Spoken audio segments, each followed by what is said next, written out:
This is where it all begins, with the sun, the source of all energy and life on Earth.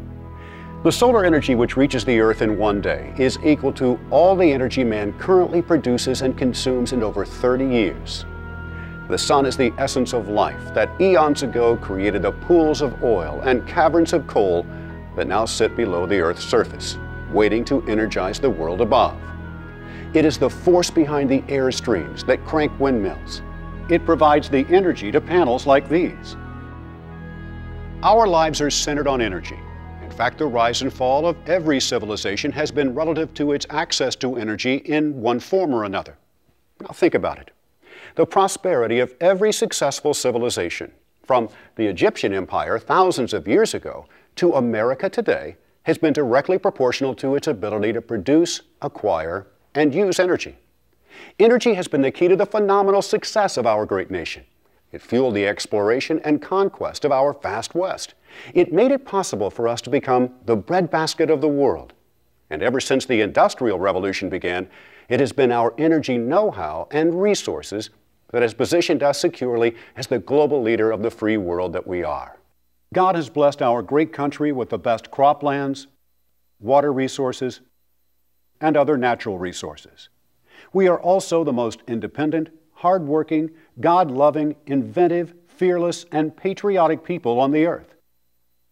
We are also by far the world's leading producer and user of energy. And the payoff has been a century of world leadership and industrial productivity. Today, America is the most advanced, most productive, and most powerful country in the world because of our ability to utilize unlimited energy. And we as Americans enjoy the highest standard of living in recorded history. But now more than ever, our standard of living is in serious jeopardy. While our industrial productivity and energy use has grown larger and larger, so has our dependence on foreign oil.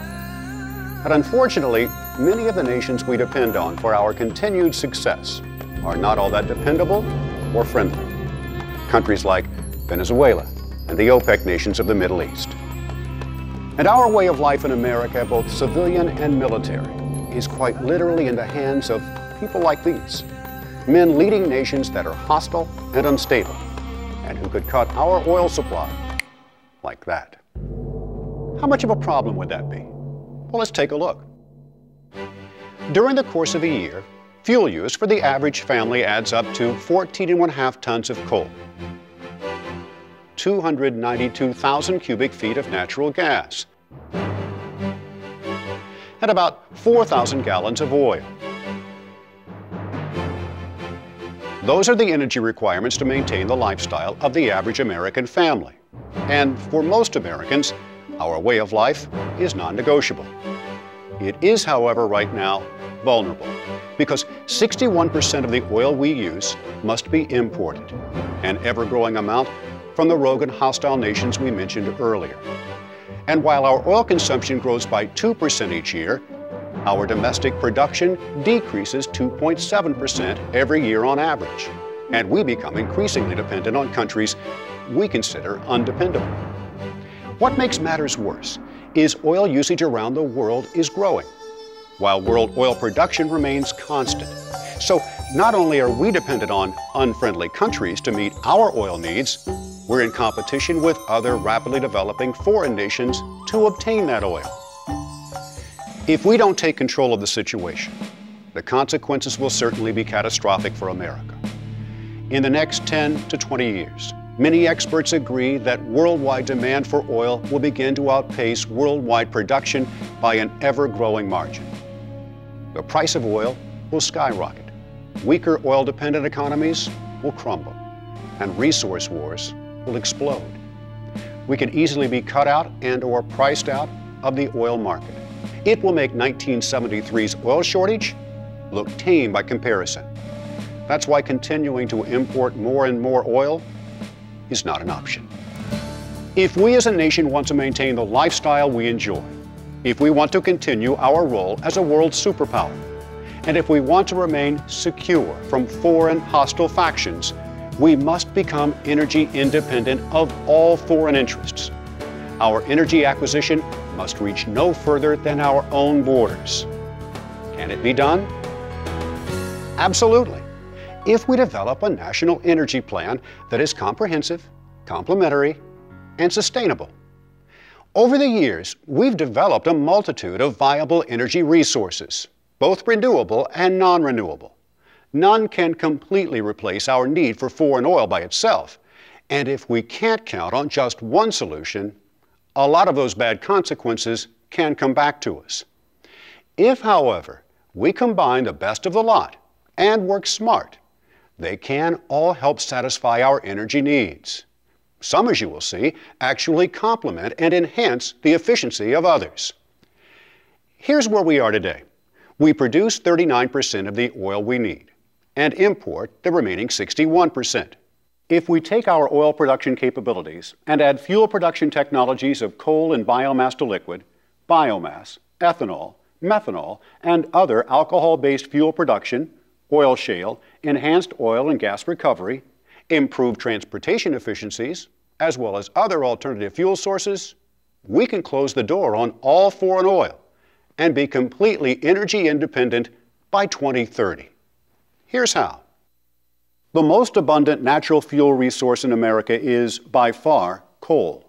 We have enough coal waiting to be mined to last us several hundred more years. And now we have the technology to convert that coal to clean-burning transportation fuels. This process is self-contained and non-polluting. All of the byproducts, slag, sulfur, mercury, ash, and carbon dioxide, are captured and made available for other applications. In fact, the captured carbon dioxide is a complementary component to the success of two other fuel-producing technologies, biomass and enhanced oil and gas recovery. This is an algae farm, an efficient and plentiful source of oil-rich biomass, and it thrives on and consumes carbon dioxide. Using just water and sunlight, the photosynthesis that takes place converts the captured carbon dioxide from the coal and biomass to liquid operation to pure, clean oxygen. Then, the algae is naturally transformed into fuel oil, natural gas, fertilizer, and food source, effectively recycling carbon in the process. The carbon dioxide from coal and biomass to liquid fuel production is also used in enhanced oil and gas recovery. 100 billion barrels of oil still in dormant wells that were, until now, unrecoverable can now be brought to market. By piping the captured carbon dioxide into the wells, the hard-to-reach oil is dissolved, pressurized, and pushed to the surface. The carbon dioxide, meanwhile, is recycled or trapped safely underground and out of the atmosphere. According to the Department of Energy, there are more than 2 trillion barrels of shale oil within the boundaries of the United States that can be converted to a form of crude oil or natural gas. That's as much oil as in the Middle East and the rest of the world combined. Those are the major substitutes for foreign oil. But there are even more ways to help forward the cause of energy independence.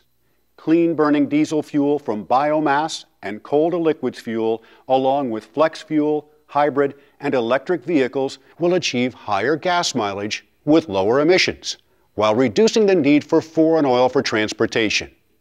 Alternative energy sources like wind, hydro, wave, geothermal, solar, and nuclear energy complete the list of comprehensive complementary energy forms that will make us energy independent by 2030. Think what that means. No more concerns about rogue and hostile nations holding us hostage. We can maintain our way of life without fear of energy limits placed on us by outside influences. We can continue our role as the world's technological leader, and we will know that our borders are more secure. Consider how our economy will grow if we produce all our energy within our own borders. It's projected that new investments in American energy industries should add $200 billion to our economy each year. More than 1.4 million new jobs will be created. Energy independence will mean $1/3 of $1 trillion in new domestic sales. That all adds up to nearly a $100 billion increase in federal, state, and local taxes, and a $600 billion decrease in the trade deficit each year.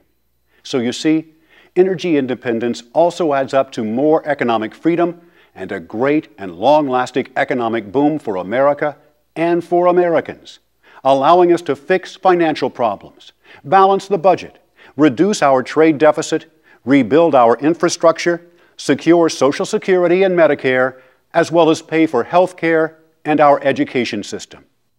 When you think about all the options we have to become energy independent, you realize the question isn't can we do it? It's obvious we can.